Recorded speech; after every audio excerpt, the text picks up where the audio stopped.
Hello guys, வணக்கம் and welcome back to the film of the YouTube channel.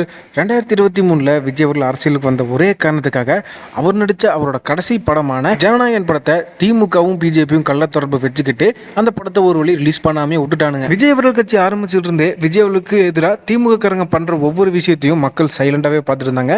ஏன் அந்த ஜனநாயகன் படம் ரிலீஸ் ஆகாமல் இருக்கிறது கூட திமுக தான் காரணம் அப்படின்ட்டு பெரும்பாலான மக்களுக்கு நல்லாவே தெரியும். என்ன ஒரு சில கொத்தடிமைகள் மட்டும்தான் விஜய் அவர்களோட ஜனநாயகன் படம் ரிலீஸ் ஆகலை, அதனால் விஜய் அவர்கள் ஆட்சி பிடிக்கிறதுக்கான வாய்ப்பு கம்மி அப்படின்ற ஒரு நரேட்டிவ் மக்கள் மத்தியில் செட் பண்ணுறதுக்காக நிறைய கொத்தடிமைகளுக்கு டிஎம்கே ஐடிவி மிகப்பெரிய அசைன்மெண்ட் கொடுத்துருந்தாங்க. அந்த அசைன்மெண்ட் இந்த பரதேசிக்கு நல்லா தான் பார்த்தானுங்க. பட் இது எப்பேற்பட்ட அநியாயம் இல்லையா? விஜயகாந்த் அவர்களுக்கு எதிராக தான் இந்த மாதிரியான அநியாயங்கள்லாம் பண்ணீங்க. ஒரே ஒரு தடவை தான் கடவுள் மன்னிச்சுட்டு விட்டுருவாரு, மக்களும் மன்னிச்சு விடுவாங்க. ஆனால் எல்லா தடவையும் இதே மாதிரி பண்ணால் என்ன வெங்காயத்துக்கு கடவுள் சும்மா இருக்கணும்?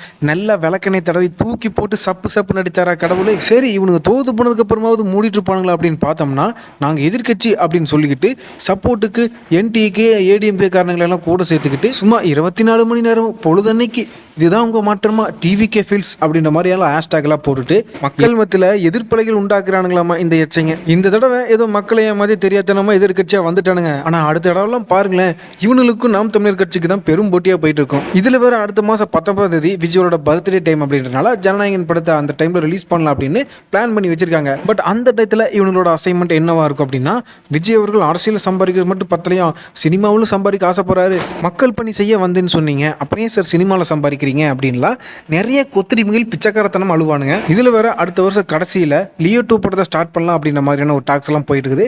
ஏன்னா அந்த ஜனநாயகன் படம் லீக் ஆகி ப்ரொடியூசருக்கு பெரிய லெவலில் லாஸ் ஆக வாய்ப்பு இருக்குது. ஸோ இதை சரி கட்டுறதுக்காகவே அடுத்த வருஷம் இயர் எண்டில் லோகேஷ் கனகராஜோட டைரக்ஷனில் ஒரு படத்தை ஸ்டார்ட் பண்ணுறதா ஒரு பிளான் போய்கிட்டு இருக்குதான். ரீசெண்டாக கூட லோகேஷ் கனகராஜ் அவர்கள் நம்ம முதல்வர் விஜய் அவர்களை நேரில் சந்திச்சு ஃபோட்டோவில் எடுத்து போஸ்ட் போட்டிருந்தாரு. அப்போ நேரில் சந்திக்கும் போது என்ன சார் லியோ 2 பண்ணலாமா அப்படின்ற மாதிரி கேட்டிருக்காரு. அதுக்கு நம்ம முதல்வர் அவர்களும் சிரிச்சுக்கிட்டே பார்க்கலாம்ப்பா அப்படின்ற மாதிரி சொல்லியிருக்காராம்.